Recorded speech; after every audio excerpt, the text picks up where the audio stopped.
मान तालुक्यातील या हॉटेलमध्ये एक अनोखी ऑफर म्हणजे जेवणासोबत तुम्हाला डायरेक्ट आयफोन फ्री मिळणार आहे. आयफोन सरमत न अरे तू किती बी व्हिडिओ बनव, आयफोन येणार 7 तारखेच. जावा जावा सांगलीवालेच आयफोन घेऊन जाणार.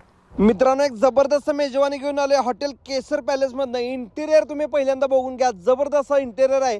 सोबत स्टार्टर मध्ये तुम्हाला एवढे भरपूर ऑप्शन मिळणार आहेत, वेगवेगळ्या नवीन डिशेस तुम्हाला ट्राय करायला मिळणार आहेत. आपल्या इकडच्या लोकांना लागते ती म्हणजे थाळी सिस्टीम, आणि थाळी सिस्टीम यांचे खरोखर क्लास आहेत. चिकन थाळी, मटन थाळी, अनोख्या डिशेस, युनिक डिशेस आणि चवीच्या डिशेस म्हणले की हॉटेल केसर पॅलेसच हे नाव तुमच्या मनात येणार. एवढा जबरदस्त असा हा यांचा मेन कोर्सचा विषय आहे. मित्रांनो, तुम्ही एकदा इथं जेवायला आला ना, पुन्हा पुन्हा तुम्ही इथंच जेवायला येणार, ही गॅरंटी माझी तुम्हाला आहे. त्याचबरोबर जेवायला आल्यानंतर 1000 रुपयाच्या वर बिल झालं तर त्याच बिलाच्या पाठीमागं तुम्ही तुमचं नाव लिहायचं आहे आणि कुपन बॉक्स मध्ये कुपन टाकल्यानंतर लकी विनरला आयफोन मिळणार आहे. मसवड मधून दहिवडी रोडला असलेल्या या हॉटेल केसर पॅलेसला लवकर व्हिजिट करा आणि जेवणाचा आनंद घ्या.